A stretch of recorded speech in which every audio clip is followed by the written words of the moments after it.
Howdy, howdy, howdy. My name's Anachi Sasuke. Welcome back to SCP Sidestep.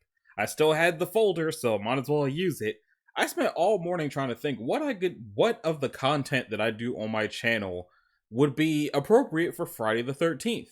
It's not the webcomics and it's not the games I'm playing right now. I mean, I guess Oxenfree 2 could have been alright, but I haven't really felt inclined to play that since reasons. But then I remembered there's gotta be some SCPs that are creepy. I know there's some SCPs that are creepy, but if I'm only doing one SCP per episode now, which one would it be? And then I remembered the old man got an update, and I don't think I've seen it yet. And since that's one of my least favorite SCPs, because I just don't like looking at the guy, I don't think it's been long enough for me to curse yet. I'm going to wait till a full minute is gone by. Sorry. Yep. Yeah, that picture is so much worse than it used to be. Oh my god. Okay, 2 revisions. He's Keter. Okay, revision 6. Alright, so, revision 6. No physical interaction with SCP-106 is allowed at any time. All physical interaction must be approved by no less than a 2/3 vote from O5 Command, and may only extend to testing situations. All staff, research, security, disposable, etc. are to remain at least 20 meters away from the containment cell at all times, except for mandated maintenance and re-evaluation checks. Containment cell must be suspended in a secondary cell, the walls of which must be at least 30 meters distant from the outer walls of the first or primary cell. The secondary cells to remain under total observation at all times, and be both illuminated, and clear of any and all debris. Any items, movement, or non-normal activity noted within the secondary cell will result in a full site lockdown. Lockdown will be maintained until a situation normal dispatch is issued by Site Command. Any corrosion observed on the primary cell, secondary cell, staff members, or other site locations within 200 meters of 106 are to be reported to site security immediately. Any objects or personnel lost to 106 are to be deemed missing/KIA. No recovery attempts are to be made under any circumstances. Note: SCP-106 does not have a docile state. Any reduction in activity or increased compliance from 106 is to be deemed a luring tactic immediately preceding an aggressive action and treated as such. Note: SCP discontinued due to escape percentage. Does that mean that the first revision was them not even bothering to consider him an SCP anymore, or just no more special containment procedures? Revision 7. No physical interaction is allowed at any time. All must be approved. Nobody goes 30 meters away from the cell. Kept in a sealed container comprised of 16 layers of lead-lined steel, each separated by no less than 18 centimeters of open space aside from minimal support struts. Said container is to be kept suspended by a continuous current system within a fluid medium. This medium is to be replaced in 48-hour cycles and constantly monitored for any corrosion intrusion. Any corrosion observed on any containment cell, surfaces, staff members, or other site locations within 200 meters are to be reported to site security immediately. Any objects or personnel lost are to be deemed missing (KIA). No recovery attempts are to be made under any circumstances. It does not have a docile state. Any reduction in activity or increased compliance is deemed to be deemed a luring tactic immediately preceding aggressive action and treated as such. Note: observation of SCP-106 has shown a slight resistance when passing through lead or other similar metals. The thickness of the material appears to make no difference. In addition, multiple layers of thin material appear to slow 106 down, forcing it to enter and re-emerge multiple times. Fluids also appear to temporarily confuse SCP-106. Note: SCP discontinued due to multiple surface breaches. Agitation system continued to disperse corrosion during breach event, resulting in multiple breaches and full containment failure. Okay, so it's just saying that procedure is not good. Revision 8. No physical interaction with SCP-106 is allowed at any time. All interaction must be approved by no less than a 2/3 vote from O5 Command. Any such interaction must be undertaken in an AR-2 maximum security sites after a general non-essential staff evacuation. All staff, research, security, disposable, etc. are to remain at least 60 meters away from the containment cell at all times except in the event of breach events. SCP-106 is to be contained in a I don't know where I got lead from. Sealed container comprised of lead-lined steel. The container will be sealed within 40 layers of identical material, each layer separated by no less than 36 centimeters of empty space. Support struts between layers are to be randomly spaced. Container is to remain suspended no less than 60 centimeters from any surface by ELO 2D electromagnetic supports. Secondary containment areas to be comprised of 16 spherical cells, each filled with various fluids and a random assembly of surfaces and supports. Secondary containment is to be fitted with light systems, capable of flooding the entire assembly with no less than 80,000 lumens of light instantly with no direct human involvement. Both containment areas are to remain under 24-hour surveillance.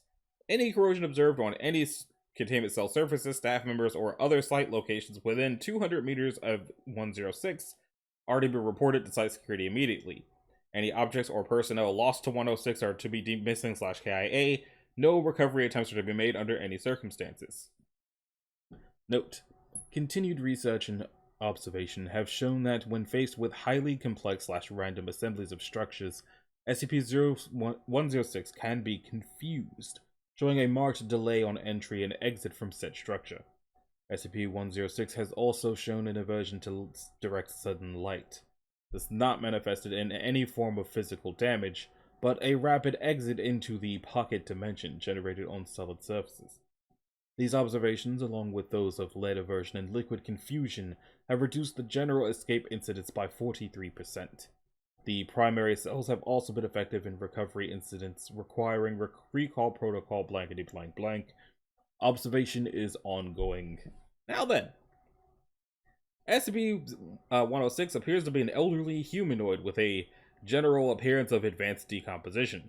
This appearance may vary, but the rotting quality is observed in all forms. It is not exceptionally agile and will remain motionless for days at a time waiting for prey. It is also capable of scaling any vertical surface and can remain suspended upside down indefinitely. Hate that. When attacking, SCP-106 will attempt to incapacitate prey by damaging major organs, muscle groups, or tendons, and then pull them into its pocket dimension. It appears to prefer human prey items in the 10 to 25 years age bracket. It causes a corrosion effect in all solid matter it touches, engaging a physical breakdown of materials several seconds after contact. This is observed as rusting, rotting, and cracking of materials, and the creation of a black mucus-like substance. Which still leads to the story of the young man, but I'm inclined to believe that may have also changed. We'll see. Similar to the material coating it, this effect is particularly detrimental to living tissues and is assumed to be a pre-digestion action. Corrosion continues for 6 hours after contact, after which the effect appears to burn out. SCP-106 is capable of passing through solid matter, leaving behind a large patch of its corrosive mucus. It is able to vanish inside solid matter, entering what is assumed to be a form of pocket dimension. It is then able to exit this dimension from any point connecting to the initial entry point. Examples: entering the inner wall of a room and exiting the outer wall, entering a wall and exiting from the ceiling. It is unknown if this is the point of origin for 106 or a simple layer created by 106. Limited observation of this pocket dimension has shown it to be comprised mostly of halls and rooms with data expunged entry. This activity can continue for days, with some subjected individuals being released for the express purpose of hunting, recapture, data expunged. Probably eating. Addendum. SCP Review Notes. Due to the exceedingly difficult to contain nature of 106, it is to be the procedures are to be reviewed every 3 months or during a post-breach event. Physical restraints are impossible, and direct physical damage appears to have no effect. Current procedures, as of blankety blank blank, revolves around basic observation and immediate response. Previous, more proactive special containment procedures have been recalled due to the event of breaches blank blank blank blank and blank. Notes on behavior. Oh god. I'll get to that when I get to it. SCP-106 appears to go through long periods of dormancy, in which it will remain completely motionless for up to 3 months. The cause for this is unknown, however, it has been shown that this appears to be used as a lulling tactic. It will emerge from this state in a very agitated state and will attack and abduct staff and cause gross damage to its containment cell and the site at large. Recall protocol data expunged. 106 appears to hunt and attack based on desire, not hunger. SCP-106 will attack and collect multiple prey items during a hunting behavior event, which leads to treats, and keeping many alive in the pocket dimension for extended periods of time. It has no determinable limit and appears to collect a random number of prey items during an event. The data expunged is also its own story. Man, they've just been doing all sorts of stuff with this guy, huh? The inner dimension accessed by 106 appears to be only accessible by 106. Recording and transmission devices have been shown to still operate inside the dimension, though recordings and transmission are very degraded. It appears that 106 will play with captured prey and appears to have full control of time, space, and perception inside this dimension. 106 appears data expunged. Recall protocol blankety blank blank. In the event of a breach event by 106, a human within the 10 to 25 years of age bracket will be prepped for recall, with the comprised containment cell being replaced and restored for use. When the cell is ready, the lure subject will be injured, preferably via breakage of a long bone, such as the femur, or the severing of a major tendon, such as the Achilles tendon. Lure subject will then be placed in the prep cell, and the sound emitted by said subject will be transmitted over the site public address system. 106 will typically begin to gravitate towards the lure subject within 10 to 15 minutes after hearing the subject, which is also a tale now.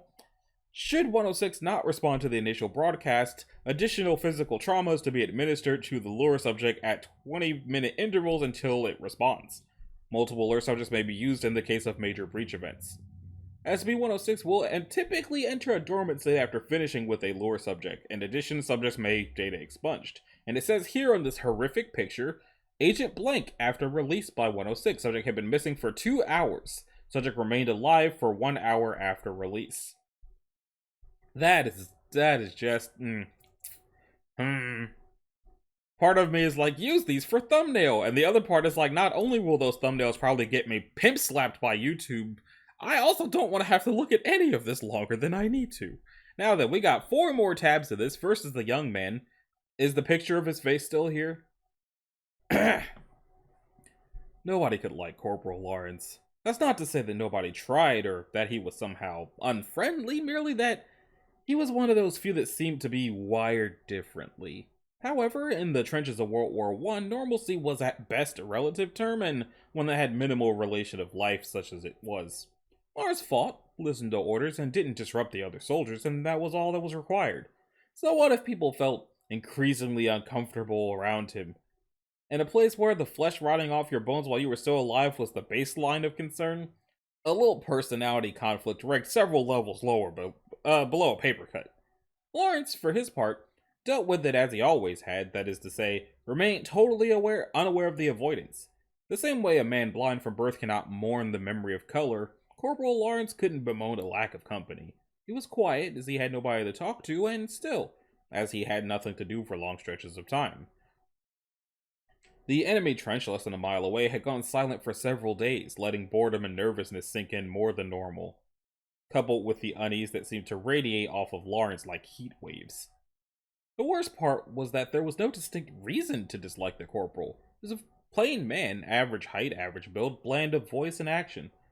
Nobody could recall him raising his voice in joy or anger. He did have the occasional odd mannerisms, however. He tended to stare a beat or two longer than was acceptable at people. He rarely slept as well, and bunkmates said he would mumble in his sleep almost constantly. The content of those nocturnal ramblings, when they could be understood, were often odd and potentially unsettling. One private moved to another barracks when he heard the name of his daughter pass Corporal Lawrence's lips, followed by a bubbling, muffled giggle. It was strongly theorized that he was sent over the trench by his commanders more out of a desire to have him away than for his minimal combat skill. He and 14 of his fellows were sent across the nightmarishly scarred waste of the no man's land between the trenches to reconnoiter the enemy trench and secure it, if possible. Many seemed to hope that Lawrence would have the opportunity to prove his devotion to his country by making the ultimate sacrifice for it. It was while he was gone, that 3-day gap as the men held their breath, waiting for a surprise volley of shells, that someone started asking questions. Whereas before, it was almost taboo to speak of Corporal Lawrence, since the departure of him and his aura, rumors seemed to descend with the passion of the denied. Nobody remembered him ever talking of home. No sweet-smelling letters came, no soggy, dirt-streaked letters left. He mentioned his dreams often and griped sometimes with the men over missed foods or pleasures, but never with any real passion.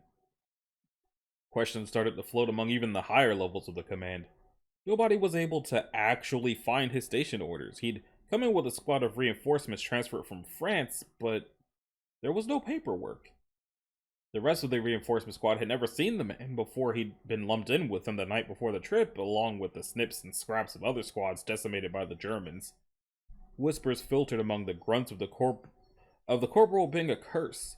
Nearly every man who shared a bunkhouse with him had gotten trench foot, and the rooms he haunted always seemed to smell more musty and sickly sweet, even for the trench. The men sent over the no man's land with Corporal Lawrence heard and cared for none of this. Just another man among many, all with death certificates awaiting a stamp that could fall at any moment. They moved fast and low from crater to crater, slipping over slick mud and barbed wire, the only thing that seemed to grow in that blasted waste. Charging the last spurt and into the trench, they were greeted not with the harsh bark of German orders and rifles, but a dense, close silence. Preparing for ambush, the men started to filter out into the tunnels and halls of the trench. The men, already nervous, were not calmed by their investigation. The trenches stank of mold, sweat, and a thin undertaste of rotten fruit. A vile, cloying slime seemed to have pooled in every divot and crack, sticky as glue and itchy on the flesh.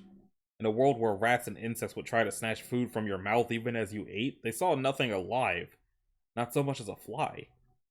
An armory lay in chaos, munitions spilled on the ground, rifles tossed like pickup sticks. A mess hall had been reduced to ruins, the tables, chairs piled in the center of the room, charred and twisted. The rations seemingly stamped into the dirt by many feet, and still nothing, alive or dead, was found by the increasingly anxious soldiers. Private Dixon found the first body and managed to cry out before vomiting. They knew it had been a man only because nothing else of that size could have been there. It lay on the floor of a barracks. The entire floor. The flesh of it had been smeared somehow, spread like butter over the rough dirt floor. Bones, already looking pitted and rotten, stuck out at random angles like dead trees in a still swamp. The skull rested on one of the highest bunks facing the doorway, 10 gleaming white fingertip bones crammed into the eye sockets. As one man went to examine it, he found the back of the skull had been crushed open, the rotting, sagging sponge of a tongue stuffed into the otherwise dry cavity. More remains were found, each seemingly more unsettling and strange than the last. A ring of hands and a sandbagged watchpost, 10 of them, fingers interlaced like a basket, the wrists ragged and broken. 2 men in a tunnel, skin leathery and thin as mummies, eye sockets staring in empty, mouths locked and impossibly wide. Their clothes were mere rags under an oily black scum. The latrine sent even the hardiest back, gagging and shivering. Overflowing with excrement and offal, goblets of meat bobbed and oozed in the foul sludge. The whole surface dotted with what looked like thousands of clean, slick eyeballs, nerves and tendons fanning out like goldfish tails. Corporal Lawrence was the first to find the hole, the other men loudly debating the better part of valor and their rapid withdrawal from the nightmare trench. It was small, in a section of fresh digging, the start of a new arm of trenches projecting closer to the enemy lines. No more than 4 feet across, it seemed to be the accidental uncovering of a natural chamber, the empty blackness of it defying investigation. Private Dixon, recovered and blessedly numb from his previous ordeals, saw the corporal prod the edge with his boot, then crouched to peer in, then suddenly slide in head first before the private could so much as utter a shout of question. The private was a good soldier and rushed to the perceived distress of his fellow. When questioned later, he could provide little illumination as to what happened over the 2 minutes Corporal Lawrence spent in the hole. He could see nothing. The light of a torch seemingly gobbled up a few feet into that dense blackness. There were sounds. The rustle of movement over loose stone or rubble, an odd liquid shifting, a dry rustle that made him think of the insect husks he used to collect in the summer. As he shouted for aid, there was a sudden upswelling of a repulsive stench, like a reptile house gone sour and old, and his fellow soldiers found him retching helplessly beside the hole when they came around the turn. It was as they rushed to Private Dixon's aid that the hand emerged from the hole. They stopped and raised rifles as one body, roaring for the owner of that pale, trembling hand to identify itself. As they watched, another hand joined the first, followed by the pale, shivering head of Corporal Lawrence. He was streaked and smeared with a tarry black ooze, hacking and coughing thinly as he hauled his body up beside that of the gasping private. As they moved to help the man, the corporal vomited up a heavy stream of the same repulsive slime that coated his body in smears and globs, his curled, shuddering body voiding more of it into his saturated, fouled pants. They were hesitant to touch him, finally doing so after the seemingly endless river of grime stopped pouring from him. He was insensible, eyes rolling and wide, body as limp as a boned fish. The men quit the trench with all speed. Half dragging the corporal, they ran with no thought to cover or death, only escape. They crossed in record time, falling into their home trench like so much cordwood, gasping and shivering. One man known to have bludgeoned a German to death with a brick curled on the floor in a sobbing heap. The commanders moved quickly, isolating the men and trying to calm the most lucid for a report. What spilled out would have been immediately dismissed as lies and hallucinations were it not for the earnest, pleading stares of those reporting. Command calmed them with explanations of battle fatigue and strange gas weapon tests and shared, silent, focused stares as the cowed men were ushered out. Corporal Lawrence had little to report. Of his time in the hole, he could or would say little. He stated that he had slipped and fallen into what may have been some long-blocked underground pool or perhaps a buried latrine. Of the sounds and smells reported by the private, he had nothing to say, only that he had struggled a short time to manage to get back out just as the men arrived. Truly, he seemed none the worse for the wear. In fact, he seemed in better spirits than many had remembered ever seeing him, favoring the commanders with a wide, giddy smile as he was dismissed with a warning not to discuss the events. The corporal proved a changed man over the next few days. He was more talkative, but quickly had men wishing for his old, unsettling silence. He rambled about the joys of closed spaces, of creation and destruction that seemed to spring up all around them. About human pleasures missed, the dimensions and ages of which made some men threaten Corporal Lawrence with a quiet and ignoble death, which only seemed to stretch the near-constant smile on his face even wider. Private Dixon, one of the corporal's bunkmates, whispered to a friend that he had woken once to find the corporal standing over him in the night, his eyes as bright and flat as silver dollars. They found the private the next day snarled into the barbed wire, his intestines spread nearly 10 feet around him in every direction. Not one man from that trench survived the Great War, although few died in battle. A wave of sickness took the trench a few days after Private Dixon's death. A strange, wasting sickness. It seemed to eat the flesh like acid, men waking to find previously healthy flesh eaten down to the bone, oozing and blackened. A sergeant was found in a latrine beset by a living carpet of rats. They refused to quit the body even when shot, and attacked several men before the body was recovered. Relief finally came, the bulk of the men being sent to various hospitals, many wasting away before they ever reached a bed. Corporal Lawrence was remanded to a French mental ward, transferred after several complaints from the hospital proper where he was first sent. It seemed his behavior hinted at a growing mental imbalance, culminating with an attempted sexual assault of a nurse, which ended with the loss of 3 fingers from her right hand and the vision in her right eye. The corporal would rant quietly to other patients, whispers about endless halls, pursuits in the dark, flesh laid out like the pages of a book. It was dismissed as so much war fatigue, and even as his behavior grew less violent and more unsettling. He vanished several times from the ward, only to reappear several hours later, as if nothing had happened. When pressed, he would begin to sing My Bonnie Lies Over the Sea in an endless monotone, until the doctors left exasperated. Others on the ward clamored to be transferred from the whispering madman. A stale, musty foulness seemed to sit in the air wherever he stayed, and incidents of infection and strange consuming sickness that had beset his home trench seemed to follow him like a cloud. Numerous attempts were made to transfer the man, only to be met with bureaucratic confusion. No records were found of the man, no entry papers, commendations, or incidents, not even a birth certificate. Through it all, he sat for hours on end, cross-legged on his bed, occasionally humming tunelessly or rambling off the names of his ward mates between short, bubbling giggles.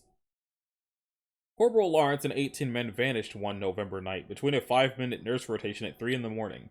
The room reeked of rust, oil, mold, and sweet rot.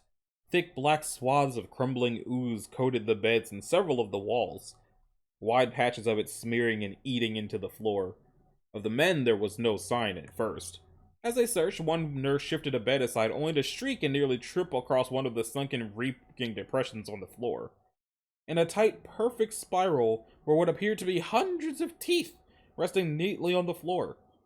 After counting, they accounted for the total of all the teeth of every living soul in that ward, but one.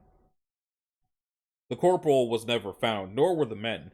The incident was swallowed by the constant barrage of horrors from the front and forgotten with ease. Stories of a cursed trench wandered across the front lines, often squelched for being bad luck. Still, they came. Stories of strange deaths, of disappearing men, found days later alive but broken and twisted beyond comprehension. Stories of a strange dark figure stalking the bomb-riddled towns of Europe.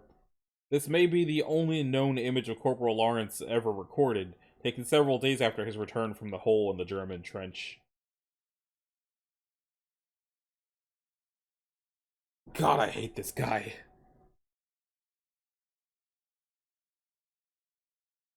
Just comparing it between the two. It looks like he wasn't spared by the dissolving oil. Alright, so this one is treats. I would like to here again state that 106 is not, as is commonly believed, a basic predator on par with an advanced shark. It is a sentient being, albeit a totally alien one. 106 appears to be aware of several things beyond the scope of pure instinct and genetic memory. SCP-106 consistently breaches at moments where recovery and containment are most difficult. If Fox may see his way out of a trap, but only a man will wait for his captors to look away to escape. Dr. Alec on sentience and contained humanoids. For fuck's sake, where the hell is it? Agent Wang sighed, rubbing his face through his mask. The night was chill, but all three men were sweating badly. All around them surged horrors, monsters, demons, fantasy beasts, and animate objects, giggling and roaring as they wandered. The three men in gas masks and armored suits looked underdressed, if anything. As they stood, one man suddenly reached out, a gloved fist grabbing a mildly drunk zombie and tugging it close for a few seconds, before releasing him back to the surge of humanity, the undead beast cursing and stumbling away. Fucking Halloween bullshit! We need to seal this whole area. Agent Drac shook his head, gesturing to the traveling packs of costumed revelers. The rail car popped too close to the city. It wasn't even supposed to be on this track. I think MC&D might have buggered up something. Can't clamp the whole town without major fallout. And what the hell do they think will happen now? The old bastard is out there. We can't even fucking find him. Wing kicked a discarded wrapper, glaring through tinted lenses at everyone who didn't have to chase hell for a living. Drac patted the fuming man on the back. Easy, big fella. The man figures the old man takes a couple of people, then does his lazy crocodile thing. It's easier to cover than why Major City had to be quarantined on Halloween. Parks, until now little more than a statue, crackled in with his broken, rusty voice. How hard is it to find a rotten old man that kills everything it touches? Wang shook his head, still standing scout. He just looks like an old man most of the time. He can look however he wants. Normally, we tell people to just follow the screaming. That fucking lot of good that does now.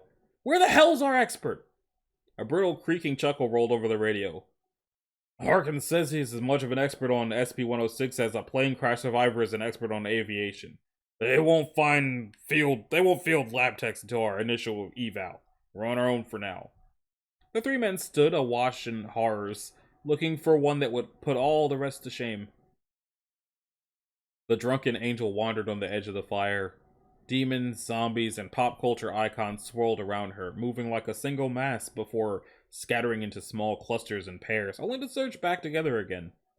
The bonfire seemed to roar in time with the pounding music, the field chosen for the sudden teen invasion just far enough to avoid noise complaints, but not far enough to attract unwanted adult oversight. Alcohol flowed, people giggled, and the sharp snap of lowered inhibitions and teen angst was thick in the air. The night was still young, yet already several pairs had drifted from the comfort of the fire to seek other comforts, in the dark private woods ringing the field. The angel glared at the silent trees, taking another pull from an almost empty beer. She drained it and then tossed it down, to meet a holocaust of its brothers being slowly kicked and stamped into the soft dirt. She should be there, being held in warm arms, kissing a warm mouth, but no. She decided to run with the one boy who seemed to think the moment before a party was the best time to bring up his worries about our relationship. Bastard. The angel, now with lopsided wings, started to wander those cool, dark trees. Fuck him. If he wanted to toss her aside, fine, but that didn't mean she wouldn't get to have fun still. She giggled a bit, smiling for the first time in a while. Why not have a little fun? Play a trick and get her treat. She laughed, the flush of wicked amusement and booze high in her cheeks. She'd seen one of the boys from her study hall wander back here. Maybe she could find him, get a little better acquainted. She walked into the cooler darkness, the occasional giggle, snip of whisper, or a flash of glow stick, the only indication of life. She stumbled over a root, staggering forward and bracing her hand on a slimy tree trunk. She yanked her hand away almost instantly, the gritty, oozing texture making her palm burn. The loss of support almost sending the angel sprawling. She squinted at her hand, making out a smear of gritty, fibrous jelly coating it, the burning getting worse as she noticed the odd pits eaten into the trunk of the tree. The angel shivered, suddenly sober and very aware of the fact that nobody knew where she was. That she knew of nobody close enough to even call for. She tried to rub her palm against her poofy skirts, not noticing the red and black smear she made on it, eyes wide and staring, some deep, dim part of her primordial brain rigging an alarm. She started to walk, quickly, focusing on the waving beacon of the bonfire, trying to make herself feel silly to ignore the swelling, unreasonable panic. A twig broke behind her. She froze. A white shade, one hand dripping blood from a corrosive injury she would have been horrified about had she looked. The angel didn't dare look back, but she was terrified to run, to hear something following, reaching, grabbing. Moments passed, filled with nothing, the angel finally resolving to run right at the moment when a thin, bony hand reached through her costume and into the muscles of her back like a nasty child, squishing his hands into a cake. She screamed, or tried to, the sound squelched a little more than a harsh bark by the sheer volume of pain, limbs suddenly boneless and leaden, nerves dead except for agony. She felt fingers touching her ribs from the inside, even as they were slowly eaten away and corroded, her body shifting slowly to face the hand's owner. The flicker of the distant fire showed something withered, dark, slimy, and pulpy soft, but wiry and strong. Two milky black eyes glistened at her in a too large head, hovering over a frozen corpse grin, teeth thin and chipped. The penitent angel gasped and blubbered, feeling an oily, burning corruption seeping into her body, trying to ignore a slow falling feeling, trying not to feel the ground below her turning mushy and soft, swallowing both figures inch by inch. It leaned closer, and despite the searing horror of that face, some still sane part of her welcomed what was surely an approaching end to her pain. It lingered, however, the other twisted claw of a hand rising as the ground started to swallow their hips. The new touch made the angel lucid with a new fear, her face locking on those rotten eyes. She recognized the shine behind them and started to scream with a new repulsed horror, even as it started to pull both her dress and skin away in sodden ribbons. Jason ran, lungs burning, trying to yell for help between sharp gasps of air.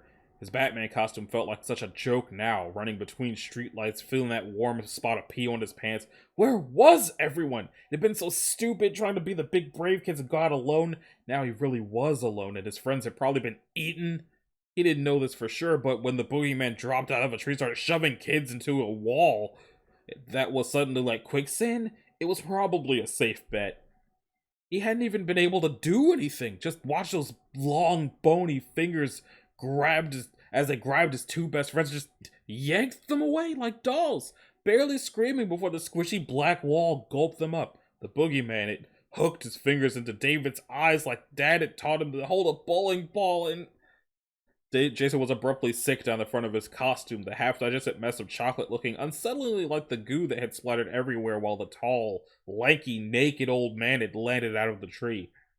He stopped, stumbling to his knees, coughing and gagging, wailing out a weak scream for help to the dim night. It drifted off unheeded, the boy unable to even sob, too numb with exhaustion and horror. He barely noticed the footsteps until they were nearly on top of him.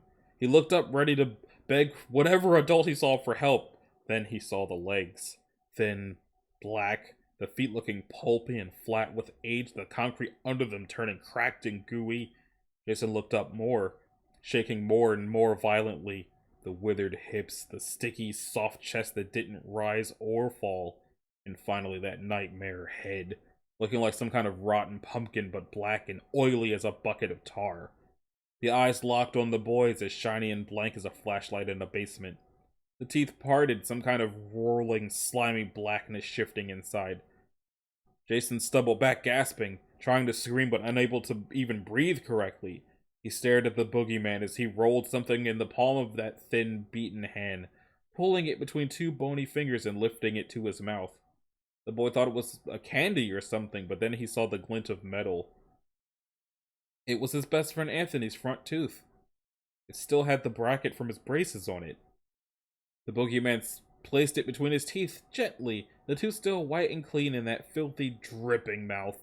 Seemed to hold it there for a moment, then his jaw bunched and the tooth shivered, then burst like a jawbreaker under a car tire. He chewed it twice, then just stopped, still staring at the boy. It seemed to go on and on, Jason unsure if he was even breathing anymore, knowing this was the end. This was what happened when you didn't listen, when you went off alone. The boogeyman came and took you forever and always. But he didn't. He turned, seeming to get ready to take a step, then fell forward slowly like an old man tripping over a shoe. The black monster almost hit the ground, but just fell through it like it was made of air. Nothing but a black smear left behind on the concrete and the tiny corroded bracket from the tooth. When they found him hours later, he'd gripped it hard enough to embed it in his palm. The boy sat comforted and miserable. His mother had been nice enough to let him at least wear his Mario costume, but even he had to admit it was probably too sick to walk. He was probably too sick to walk around the house, let alone outside for hours in the cold. He'd woken up vomiting, and it had just continued. His parents hoping for the best, but finally forced to cancel the trick-or-treating. As sad as he was, they did try their best to make it up to him. There was a small bowl of candy for him, with the promise of any leftovers would be given to him. And he could watch all the scary movies he liked. Knock, knock. Trick or treat! Oh, such a cute turtle. And where are you, honey? I'm Rapunzel. Well, here you go, princess. Thank you. He hadn't even wanted to help pass things out. It was better to just try and ignore things, but just pretend everyone else was inside too. That made it better. He tugged the floppy hat down a bit, trying to convince himself that his tummy wasn't feeling like a hedgehog was rolling around inside. He watched the zombies lurch across the screen, half wishing that the screaming people running for the house were kids from school. Knock, knock. Trick or treat! Oh, what a nice vampire! I'm Dracula! Rawr! So fearsome! Here you go! Thank you! He turned up the movie, the slow groans of the walking dead, drowning out the happy shouts of the living. The worst was going to be tomorrow, being forced to listen to everyone, watch them eating candy and talking about different houses and adventures. He sighed and swallowed thickly, his stomach doing another slow, oily roll. The boy pushed away the candy he'd been eating, suddenly sickened by even the smell. Knock. Hello? Oh. Are you with— Oh, God! The sudden rising shriek of his mother made the boy suddenly bolt upright, his stomach clenching even worse, but now totally forgotten. He couldn't see her from the couch, but he could hear noises, thumping and muffled shouts, and some kind of slimy-sounding rustle, like sewage over dry leaves. He stood and started to peer around the short wall blocking the entryway, calling with a hesitant voice, scared of not getting a response, but almost equally so of getting one. He was only a few feet away when the hand whipped around the wall, gripping it tight. It was black gray and thin, as bony and thin-skinned as his grandmother's, with wide, flat nails gripping the paint hard. Where it touched, a black stain was spreading like grease on a paper bag, the knuckles looking puffy and thick as they flexed. The boy stared, backing up slowly, calling again for his mother, his voice starting to plead. The hand flexed, actually sinking into the wall as that stain spread, and a nightmare peeped around the corner. The head was thick, misshapen, and lumpy, like a poorly made scarecrow. The skin thin and jelly-like, too hard, glistening eyes the color of maggots stared from above the thin, wide slash of a mouth. Their eyes locked, and the boy felt fear wash from his head down to his feet, his stomach boiling like a forgotten kettle. His nerves screamed to run away, but he couldn't make himself stop watching those eyes. Feet moving slowly backwards like a sleepwalker. His hand and face shifted a bit, and there was a wet, heavy, dragging noise as his mother was pulled into view. She was dead, or close to it. moved forward by the hand in her chest like a sock puppet. Bits of her black and pulpy, smears of that black stain eating into her face, her neck, her arms. Her chest was a black, jelly-coated hole. The thing's other hand buried in it up to the wrist, the bloodless, ruined remains of his mother hanging from it like a rag doll. He screamed, then threw up little more than a mass of bile and half-digested snacks, then ran, shrieking up the stairs, begging for his mother, his father, anyone, someone! He slammed into the bedroom, shutting and locking the door, shaking and crying. His dad had gone down the street to visit. He'd be home any second, and he'd fix this somehow. He'd call the cops or something. Get them out of the house. Leave that black thing far behind. Maybe Mom was just hurt. People could get really hurt and still be fine. He'd only seen her a few seconds. That thing was just some psycho in some costume. He'd probably run off as soon as he heard someone coming, and it'd be okay then. He'd be fine. He kept whispering this to himself, feet braced on the sink back against the door. He was still repeating it when the face pushed through the wood above him. He heard the crackle and looked up to see that hell face looking down inches above his head. The floor under his feet suddenly felt sludgy and soft as he stared, the mouth splitting open to let a tongue as rotten and bloated as a dead fish roll free, and down, sliding down onto that horrified face like a syrup, burning even as he felt his legs sinking down and down, unable to even move really as that soft, slimy flesh burned like an acid into his face, feeling his nose cook down like an overused eraser, screaming just long enough to catch a few feet of that endless tongue in his mouth, gagging hard before the nerves died, starting to pass out as he felt the nightmare tasting his eyes. Drac awoke feeling like he'd been sleeping on a pile of rusty car parts. He sat up, twisting and trying to locate the source of the throbbing pain in his leg. That memory started to flood back, hitting like a freight train, running across town, slamming through a crowd, seeing the withered, crumbling arm laying on the ground, screams, people running, that horrible black face sliding from the ground, eyes locked on his, Parks firing, more screams, a withered hand reaching, gripping, pulling. Oh God, no. He looked around in welling horror, pleading with his own brain to lie to him. The room was dark, dirty, and low-ceilinged, tufts of dirt and debris in the corners. The grayish paint peeling in ragged streamers, the stained ceiling and floor warped and lumpy. A doorway opened into darkness, a vague, insistent noise coming from far off. The light was dim, but didn't seem to come from anywhere, seeming just a weak, omnipresent glow with a slightly green cast like deep ocean water. Drac knew this room, even though he'd never been here. At least one's very much like it. The old man liked to dump his new catches here before he found them. Drac rose quickly, hunching to avoid a sagging bulge of ceiling. He barely wanted his shoes touching this place, let alone anything else. He winced, feeling a dull, empty ache in his leg high in the calf, probably where it grabbed him, and damned if he was going to check it. He limped a few steps, making sure it could bear weight, eyes sweeping over every surface. He breathed slow, deeply, remembering the file, the brief. Time was subjective. He could have been out for seconds or weeks. He liked to play cat and mouse, tracking through its home or playroom or whatever the fuck it was. Space was endless, but sometimes people got out or were released. Keep moving, don't hide, because it was God here and would know. He felt panic slithering around the edges of his brain and pushed it down hard, face set and grim as he stepped out into the darkness beyond the doorway.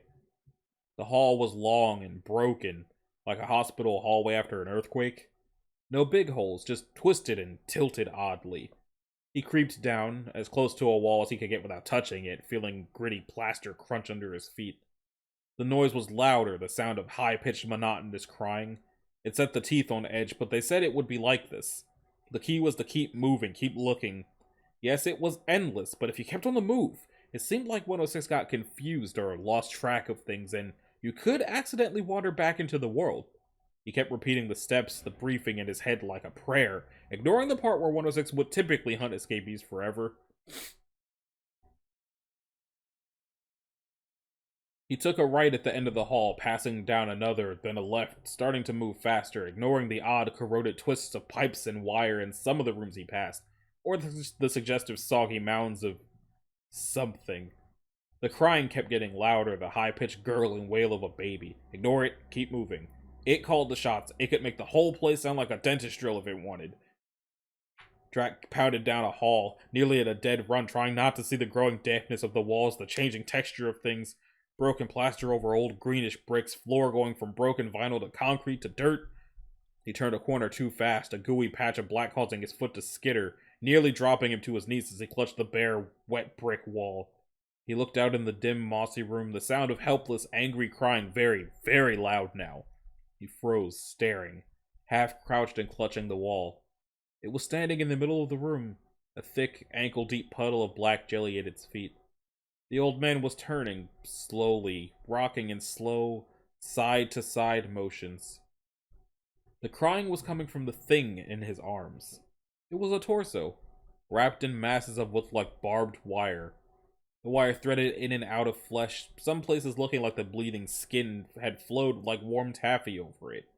The ragged remains of limbs twisted and stretched, every movement making the wires dig and tear more. It was hairless, the skin of its bare head and neck looking peeled and rotten, the face a mask of pain. The throat had been opened carefully, twisted and held with wires. The baby, crying, was in fact this grown, mute torso mutilated to make that pitiful, helpless wail. The old man was watching him. Face turned, eyes locked to the man as he slowly tried to stand upright, ignoring the hissing of his boots, trying not to think of what would have to be done to a throat to make it sound like a baby in agony, or where that pitiful torso's limbs had gone. It watched him, cracked teeth slightly parted, and slowly stopped its rocking. It dropped the wire-bound bundle, arms going limp at its sides as the mass of flesh and pain bounced off the ground, then rested face down in the mossy grime, sending up a new wave of protest between bubbly, sucking breaths. It turned to face him, arms dangling, body wrapped in what looked like some kind of shredded cloth of oozing black fabric. Drac ran, bolting like a scared deer, throwing training and conditioning to the wind in the mad, blind animal panic of escape. He screamed, panted, talked, laughed, anything to drown out the sound of the slow, stuttering steps lurking behind him. He ran and ran and ran, falling and hitting the ground like he'd been hit by a car, gasping and waiting for the end, muscles throbbing, then they would start again, those soft, rustling footsteps driving him on and on and on. He didn't know it, but he'd run for 4 days before the man started taking chunks out of him. Recovery was in the pre-dawn hours with no sun or moon, and went shockingly smooth, all things considered.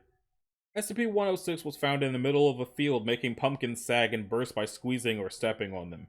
The team, a man short, was finally reinforced an hour before they caught it, pushing it back to the recovery chamber with the big halogen sun guns, nearly blinding 2 of the recovery crew in their zeal to have the old man back under lock and key.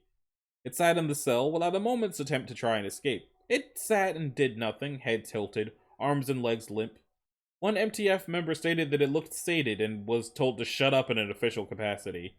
Disappearances were glossed over, murders quieted and made unnewsworthy, urban legends seeded and caressed. Overall, it went well once the hell was over. Weeks later, an observation tech made a note in the day's log. SCP-106 was observed to suddenly produce a large handful of small white objects, later identified as teeth and finger bones, and set the pile on the floor. It then sorted these objects into what seemed random piles, later identified as separated by age of victim. Then it stared at these items for several hours, then recollected them. The significance of this was considered unworthy of contemplation.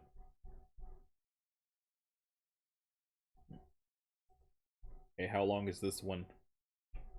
And how long is that one? Okay.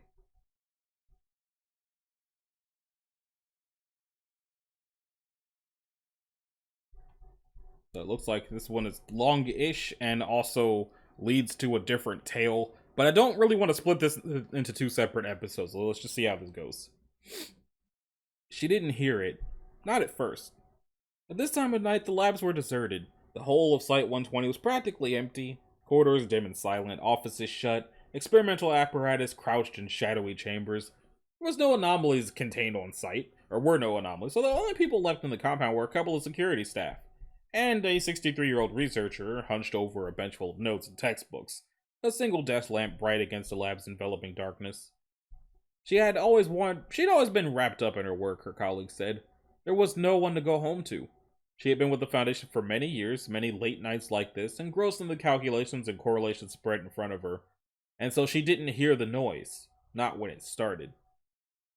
A soft crackling hiss from the far corner of the lab. A sound like wet leaves in a fire, like whispers from a dried up throat just at the edge of hearing. It wasn't until she breathed in the smell, faint but thick with rot, that she started from her work, turned and noticed the sound. The researcher pulled herself down from her lab stool, that familiar stiffness in her hips an unwelcome reminder of the hours and years she had been in the lab. Absently, she pushed her glasses back up and peered across the dark room. The noise was still there. A few seconds of listening failed to resolve it into anything readily explainable. She'd taken 4 steps across the lab when the lamp behind her blinked out. Swallowed in darkness, she froze. The noise had gone. Her breathing had grown rapid and shallow, and she forced 2 deeper breaths before taking out her phone and switching on the torch. So I guess this was written by a British person then. After a moment's hesitation, she turned back to the workbench to see what had happened to the light. As the torch beam swung, the first thing she registered was that there was something different on her pile of work. Something foreign. Dark, wet, bloody. Her brain caught up. It was a human kidney, complete with a ureter and a tangle of blood vessels. It glistened in the torchlight, a crimson stain seeping into the paper beneath it. Her throat grew tight. The noise started again. It was thicker somehow. Moist. She looked over her shoulder, indecisive. Her brain was blank, reacting without thinking. 1,000 other choices pushed out by the sheer impossibility of that noise, this mangled organ in front of her. Stay here or go there? Almost before she realized she was walking cautiously across the shadowed room towards the source of the sound. The torch lit up the back wall of the lab, a corner behind the mass spectrometer. A black smear had spread across it, the paint and plaster bubbling and flaking in a slow roil. The whispering sizzle was louder, and the air was heavy with an oily stink of decay. Close to, she could see the surface of the wall had softened, sagging in wet bulges. She hesitated. The hand shot out of the wall faster than thought. Its fingers were broad and gray, sticky with black mucus, grabbing her forearm. Instantly, her lab coat started to melt, and as she yanked her arm away, the sleeve tore off, disintegrating. The fingers snatched at her again, and she dropped her phone. As she stumbled backwards, the torch shone up from the floor, the lighting the figure that pushed its way through the mottled, fleshy wall. It looked like an old man, decrepit and rotten. It was naked, its skin slick and shiny as pitch. Its flesh was withered and decomposing, with missing toes and misshapen feet. A distended gut protruded obscenely from beneath a narrow chest, arms spread wide in a mockery of greeting. Above a ruined throat, she saw a 2-wide mouth locked in a rictus grin, and oh, the eyes. Oh god, those eyes. The thing emerging from the wall before her looked like a man, but its eyes were gray and flat as a shark's. The researcher took another 2 steps back, reaching behind her for something, anything solid to hold. Her breath caught at her throat. The old man stood still, dripping black foulness onto the floor as the tiles began liquefying beneath him. Her phone sank beneath the surface, the torch flickered out. In darkness, she ran. She was panting by the time she reached the lab doors, rueing her age. The extra weight she carried, every exercise session postponed. As she turned to close the doors behind her, she could see that hideous figure pacing deliberately across the room. Something about its lack of hurry unnerved her deeply. She forced herself to keep running down the corridor, calling for the night guard, hoping he was close. Frank! Frank! After the turn, she saw him halfway from the guard station, a gun in his hand. What's wrong? Frank jogged up to her, and she doubled over, spots in her vision. Frank, thank God, it's... Her chest was heaving, and she could hardly speak. How could she describe what she had just seen? Slow down, eh? Take a second to... Frank tailed off, and she looked up to see his gaze fixed on the end of the dim corridor. She knew what he had seen. The old man walked towards them, trailing a viscous ooze. When Frank trained the torch on him, his eyes shone avid and empty. 20 feet from them. Hey, stop now! Frank shouted, I will shoot you! The grinning cadaver kept coming. 15 feet. 12. Frank fired 3 shots, 2 to the chest. The old man stopped, gradually crumpling forward. The researcher let out a breath. The glistening corpse sank into the floor, swallowed by the slime it had generated. She felt sick with shock. What the fuck was that? Frank started towards the blackened floor, but she held his sleeve. Wait! I think it's some kind of acid. Her voice was hushed. Her throat felt raw. We need to call someone. Frank pulled out his radio, but paused, his thumb over the button. Not until I know what to report. Suddenly she didn't want him to move away, not even a few feet. Please! she said, stepping into Frank's path. There's nothing like this on the database. There's nothing! We need an MTF! Hey, don't tell me my job, Frank said, sounding piqued. First I need to— No! She was gripping his sleeves. Frank, I know dimensional anomalies, and this was from one. I saw it step out of a wall! Frank tried to shrug her off, but pushed too hard. She fell awkwardly, a wrench of pain from her ankle. Tears sprang to her eyes, and Frank was instantly regretful. Oh God, I'm sorry, I didn't mean to— He cut off as a glob of black mucus landed on his radio, setting it fizzing. Frank dropped it like he had been stung and glanced upwards. The next drop landed in his right eye. The researcher scrambled backwards as Frank roared and clutched his face. She could hear the hiss as the corrosion ate his eye socket from the inside. Then she saw that grinning face emerge from the dark patch on the ceiling, and the old man dropped onto Frank's back. One hand slid into the muscles of his shoulder like it was dough, and Frank's roar became a scream. As he crashed into the wall of the corridor, she saw the other hand sink into Frank's throat and tear, and the scream was abruptly cut off. Frank started to collapse into the wall as it darkened around him. The last thing she saw was those eyes, locked onto hers as they sank back into the blackness. Empty eyes, but somehow full of promise. Her heart pounded and the taste of bile was in her throat. She tried to stand, but she was lightheaded and her ankle was throbbing. She had to run! She had to run! Every second of not running was death! Dragging herself up on a cabinet, she tried to think, eyes flicking between the ruined radio and the puckered bruises on the wall and floor. Run! Where? Guard's office? The alarm! She forced herself forward, gasping at the pain in her foot. Her lungs burned. Every shadow in the half-lit hallway loomed like a threat. Not much further now. Don't look behind. Every step was a battle. Trying to move faster to stop her leg from buckling, forward momentum was the only thing keeping her upright. She rounded the last corner, saw the guard station at the end of the hall. It looked empty. She could make it. With a grunt of effort, she pushed herself to a final run, closing the final yards and crashing through the guard room doors. Her first step inside sank shin deep into the frothing muck that used to be the floor. She fell and her hands were caught too, skin burning as they were sucked deeper into the ground. Looking up, she could see the console with the alarm button just out of reach, and she wailed in sick despair. It was the last sound she made before the womb was consumed by night, or world. Death did not come. She was submerged in a lake of pitch, but somehow the researcher could still breathe, could still think. Was she still falling? She couldn't tell. All feeling had vanished, her skin no longer stinging, although the blood still pounded in her ankle. She stayed there, suspended for minutes, unsure of the passing of time, of what this meant. Then the gloom lightened, blurred, and resolved into a tiled floor. The gray light showed her room she didn't recognize, but which was somehow familiar. Dust, dead leaves, and scraps of metal were strewn across the floor, and one of the walls had buckled in on itself. She pulled herself over to the door and looked out into a dilapidated hallway, mold and rust covering the ceiling, and the floor contorted like a writhing snake. There were no lights, but the hall was lit by a gray-green glow, a sickly aurora undulating sluggishly across every surface. She'd been right. It was a dimensional anomaly, probably controlled by that thing. The researcher felt desperate. Probably it had made this place or had lived here for years, so it would know every inch, but if she had fallen into it, that meant there was a way out. She just had to keep moving and she would find it. She limped into the corridor, clambering over collapsed furniture and wiping plaster dust from her hands. The familiarity of the place snatched at her thoughts, but she tried to ignore them. Keep going forward. Look for an exit. Don't think about what might be behind you. Don't think about Frank. Don't think about that grin. Those eyes.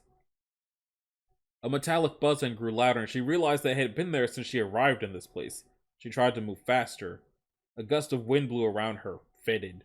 Her heart was racing again. This place was familiar, but how? She needed to stop, just for a moment. She grabbed at a door handle, relief flooding her when it opened. She walked into her old apartment and spun in confusion. This was impossible. The disarray of the halls was gone, everything here was in its proper place, but nothing about this place was proper. She had left this apartment 20 years ago. The building had been torn down. The researcher sped across the room, the need to rest forgotten. Everything here was hers, her books, her furniture. The window showed the same view, an incongruously bright day. How? She raced to the bedroom, her bed made, everything neatly put away. She opened the closet, and the corpses fell out onto her. It was a mountain of decomposing limbs and organs, limp and slick. It slithered down at her under the weight of the pile, trailing gore. She retched at the deep, foul smell of putrescence, flailing wildly to pull herself free. A bloated hand pawed at her legs as it fell, and she felt something slippery and soft under her feet as she stood. This assemblage would have taken dozens of bodies, she thought, still gagging. As it slumped further, it exposed a face she recognized. Frank. A deep hole where his eye had been and his neck was torn open, black jelly dripping from the flesh. Her eyes scanned the line of his body and saw his leg twisted viciously upwards, exposed bone protruding where the foot had been ripped off. She was trying to hold in a scream when she heard movement from the back of the closet. Without thinking, she ran.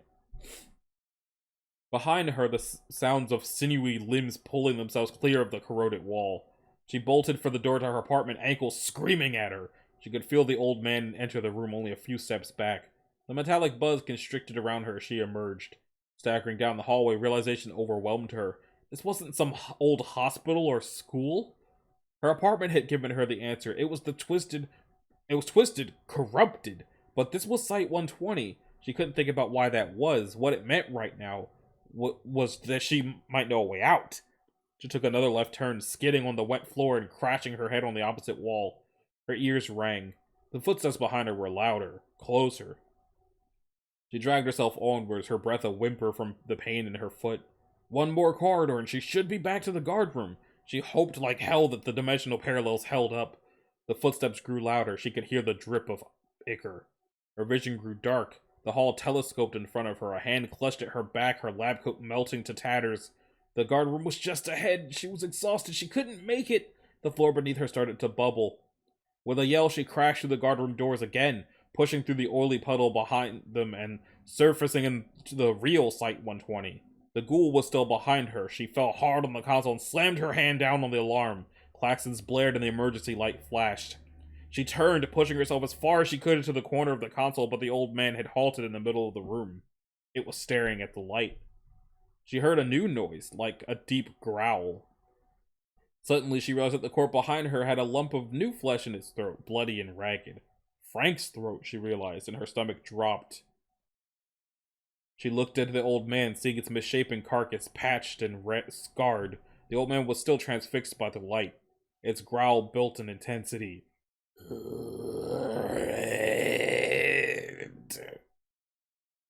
Her mouth went dry. The thing looked at her with its dead eyes. Anna. She made no sound. Her mind was screaming. The old man took a step towards her. Another step. 5 years, 11 months, 21 days, and 25 more years after that. Falling apart, rebuilding itself, rebuilding its world. For her. It held up its left hand. She could see the mark where the ring had been. She couldn't move, couldn't breathe, couldn't think. The old man reached toward her, tenderly holding her cheek. Her skin puckered and liquefied, flesh dripping from her face. It brought its grinning mouth to hers and kissed her, and her teeth became hot wax, fusing and corroding. She screamed then. The old man pressed his kiss harder into her open mouth, his swollen gray tongue melting hers and filling her throat with molten muscle and caustic jelly. The last thing she felt was the weight of the two of them sinking into the floor, locked in a final burning embrace. So why does it lead to SCP-3001? To prevent further accidental entries. Oh, it's a reality bending. Okay, so whatever happened to this lady, apparently SCP-3001 brought SCP-106 to her? And this is the last one. Once, but not now. Sometimes, when he closed his withered eyelids... Wait, is this from SCP-106's point of view? When he closed his withered eyelids, the old man could see the prairies of his youth, the moonlight grasses, feel and hear the gentle whiskers of the wind against his flesh, but that had been long ago, hadn't it? Sometimes when he dreamed, he would forget that he was old and leap through those fields, shrieking with the elemental joy of existence. There were others there, young, like he was in the dream, their faces blurry but so heartbreakingly familiar. It felt wrong to have forgotten them. Then he would wake again and see the corroded metal walls of his prison. Technically, he was not bound in this cell. He could leave at any time. He just had to get up and walk out, but beyond, the world had changed into something lunatic, too bright, too complex, as though it had been designed to confuse and daze him. Burning white lights, random surfaces at dizzying intervals, so that the air seemed to drown or choke him. It had not been this bad when they first brought him to this dismal place, or perhaps it was he who had changed, his faculties dispersing themselves into the suffocating walls. So here he stayed. He would try to take refuge in fantasy, losing the present as he had lost so much of the past, but those open prairies were becoming harder and harder to call up of his own volition. Instead, he found himself walking endless twisted corridors, doors sagging with decay and dark, damp mold dripping from the ceiling. He wondered whether it was the ruin of his own mind he was imagining. He had been young once, he thought. He remembered his mother and siblings, though in his mind they had become mixed with his children, and how they had played amongst the trees and in the open prairies. He had been taught how to hunt. In those days prey had been plentiful. No, not plentiful, he thought, but easier to catch. His mother had brought him an old tattered one alive to show him how to hunt, and he and his brothers and sisters batted and clawed at it until it shuddered and expired. Did it think, he wondered? Did it feel? Did it understand it was old and could no longer defend itself? Even then his tribe had not been large, never more than 20. In those days, the prey were different. Their bones were long and thick, they had ridges over their eyes, and they wore the skins of other animals. Their teeth and claws were barely a threat to the long arms of his tribe, but sometimes they had other teeth made of stone they could hold in their hands, sharp glittering things that tore your flesh. Then the prey had changed. A smaller, scrawnier sort of prey with more stone teeth than the others, so at first the tribe still hunted the boneheads. The thinner prey hunted the boneheads too, though, not for food, and between them the supply dried up. This new sort of prey was harder to hunt and catch even back then. They sealed themselves away in burrows which gave way to hives with the horrible crisscrossing branches exactly perpendicular to each other that made his tribe's eyes water and their stomachs heave when they looked at them. And they had the burning light, like lightning but contained in a bundle of sticks. Still, they had prospered. He had found a mate. He had found that if he tried hard, he could recall the curves of her body as they lay together, and had children who ran wildly over the plains like he had. But the prey had grown ever further entrenched, and it seemed like the more the prey swarmed together, the harder it was to get inside, to skip over into the twilight world that would let them move through the walls and floors of their hives. They ringed their hives together with running water. The first time he burrowed into that, he remembered the mind-consuming movement, a taste of what the whole world would become. How had he been captured? He thought for a moment that he could no longer remember, until the outlines of a narrative suggested themselves to his mind. Was it true? Who could tell?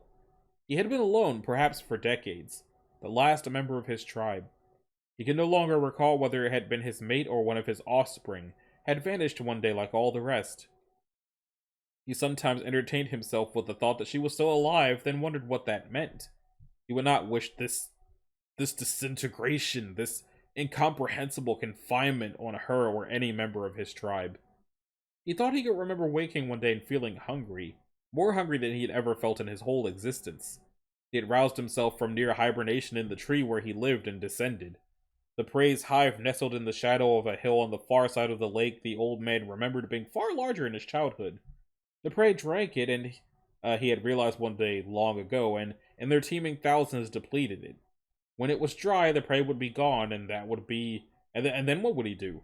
He had approached, moving over and through earth they had pockmarked with their tall gold seed, leeching the life out of it. The hive was bigger than he remembered, and more dazzling. The luminescence the prey produced to light their way through the night that had once belonged to his tribe catching off. Big, flat, reflective surfaces that seemed profoundly unnatural. Just one, he thought. He just needed one of them. Then he could sleep again. He would find one of the caves the prey made under their hives and sleep. He shivered as he passed through the cold yellow light. Here at the edge of the hive, they still had open areas around each burrow, though they had grazed the grass so thoroughly there was almost nothing left.